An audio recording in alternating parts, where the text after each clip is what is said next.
DRG Kids।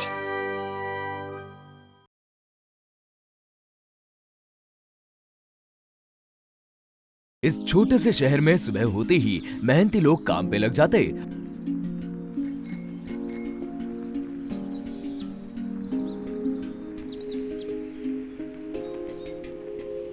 और अमीर लोग आराम फरमाते।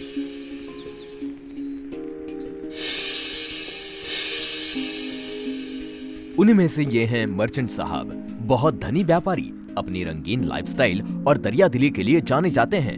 जब भी कोई मदद मांगता तो ये कभी मुकरते नहीं। ये हैं जौहर, जो अपने ज्वेलरी के कारोबार के लिए जाने जाते हैं। कुछ दिनों से आर्थिक तंगी के कारण इनका कारोबार ठप होने की कगार पर था, लेकिन दरियादिल मर्चेंट साहब ने उनकी मदद की और उनके बिजनेस और उनके नाम को बचाया। मर्चेंट साहब को उनके हीरे जवाहरात बहुत पसंद आए और वो उनके रेगुलर कस्टमर बन गए। जौहर की चापलूसी के कारण वो उनके बहुत अच्छे मित्र भी बन गए। इनकी दरियादिली के चर्चे और भी लोगों के साथ थे। ये हैं फेमस फिल्म एक्ट्रेस सनाया। एक समय में ये मर्चेंट साहब के कारोबार में काम करती थी। एक दिन सनाया ने अपने सपनों के बारे में उन्हें बताया, जिसे सुनकर मर्चेंट साहब बहुत भावुक हो गए और उनके सपनों को उड़ने के लिए पंख दे दिए। कड़ी मेहनत से आज ये बहुत बड़ी एक्ट्रेस बन गई हैं। लेकिन शोहरत पाने के बाद सनाया को मर्चेंट साहब के साथ घूमना पसंद नहीं आया और ये बात मर्चेंट साहब को खूब सताती थी। मर्चेंट साहब के एक और भी दोस्त थे जिनसे वो सलाह लेते थे और वो हैं रूपल, कॉर्पोरेट बैंक की पार्ट ओनर। मर्चेंट साहब ने अपने बड़े बड़े बिजनेस ट्रांजैक्शंस इन्हीं के बैंकों से करवाए थे, जिनसे उनकी बैंक को बहुत फायदा हुआ था। सनाया और जौहर की तरह रूपल भी उनसे उधार लेकर इस बैंक को भारत में लाई। फिर धीरे धीरे सारी किश्तें चुकाकर अब अपने कारोबार को बढ़ाने में लग गई। जब भी मर्चेंट साहब को सलाह लेनी पड़ती तो वो रूपल के पास आ जाते, लेकिन रूपल अपने फायदे को देखकर उन्हें बड़े बड़े लोन्स लेने पर मजबूर कर देती और जब फायदा नहीं दिखता तो वो दूसरे बैंकों की तरफ उन्हें जालसाजी से भगा देती। एक दिन मर्चेंट साहब ने दिल दहला देने वाली खबर पड़ी, जिससे उनके बिजनेस में भारी गिरावट आई। काफी नुकसान के कारण उन्हें मजबूरन लोगों से मदद मांगनी पड़ी। मर्चेंट साहब ने तुरंत अपने खास दोस्त जौहर को फोन घुमाया और कहा, जौहर मेरे दोस्त, आपने खबर तो पढ़ी होगी, मेरे बिजनेस को काफी नुकसान हुआ है। क्या आप मुझे कुछ पैसे उधार देंगे?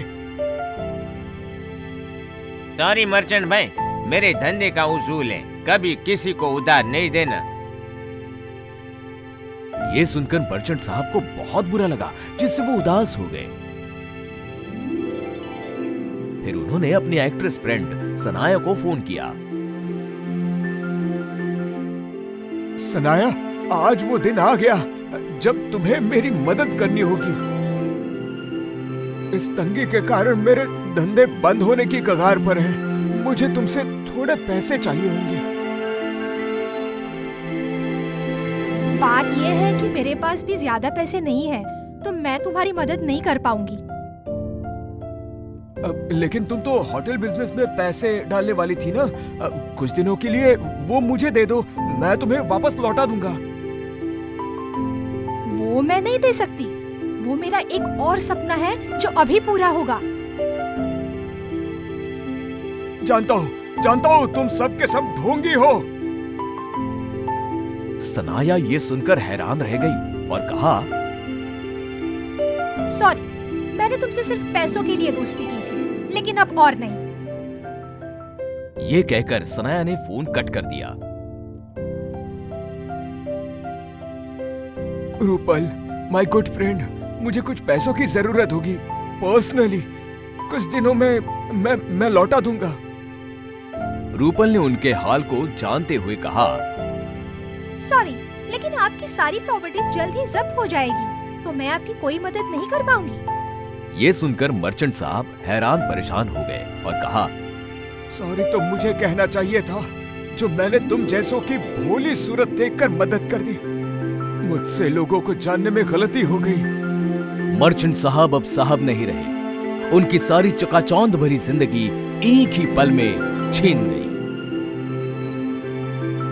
जिंदगी चलती रही। इस शहर के मेहनती लोग सुबह होते ही काम पर लग जाते।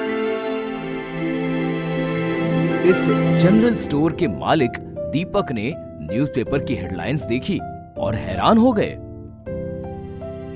अपने पुराने दोस्तों की तरह मर्चेंट ने भी इनकी भी मदद की थी। दीपक ने तुरंत मर्चेंट का पता लगाया और उनसे मिलने चले गए।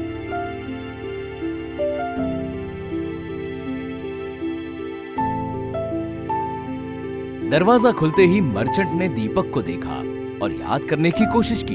तब दीपक ने कहा, नमस्कार मर्चेंट साहब। मर्चेंट को ध्यान आया और कहा, अरे दीपक, कैसे हो? काफी दिनों बाद। ये खबर पढ़ते ही मुझे बहुत बुरा लगा और आपको ढूंढते हुए यहां आया। हाँ, सब बुरी संगत का असर। ये तो होना ही था। खैर, अब मैंने नई शुरुआत करने का सोचा है। ऊपर वाले ने चाहा तो सब ठीक हो जाएगा। जी साहब, सब ठीक हो जाएगा और शगुन के तौर पर ये लीजिए। अरे नहीं, ये मैं नहीं ले सकता। आपने मेरे बुरे वक्त में मदद की और मुझे उधार चुकाने भी नहीं दिए, तो इस छोटे से मुश्किल समय में आपका ये दोस्त क्या आपकी मदद नहीं कर सकता? ये सुनकर मर्चेंट का दिल भर आया और उन्होंने दीपक से कहा, दीपक, मुझे तुमसे पहले से ही दोस्ती निभानी चाहिए थी।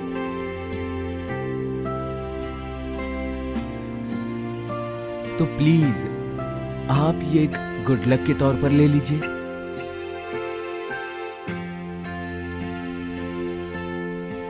दीपक ने रुपयों से भरा लिफाफा थमाया और मर्चेंट की नई शुरुआत में शामिल हो गया।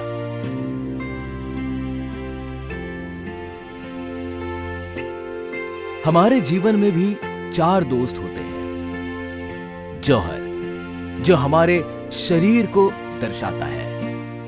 हम कितना भी श्रृंगार कर लें, एक दिन वो ढल जाता है। सनाया, हमारे धन दौलत को दर्शाती है, जो हमारे जाने के बाद दूसरों के पास चली जाती है। रूपल, हमारे परिवार और दोस्तों को दर्शाती है, जो हमसे करीब होती है लेकिन वो भी एक दिन अपनी जगह चली जाती है।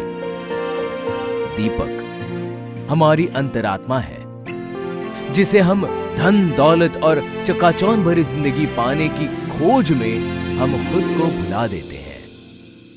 हमारी अंतरात्मा ही हमेशा साथ में होती है, जिस पर हमें ज्यादा ध्यान देना चाहिए।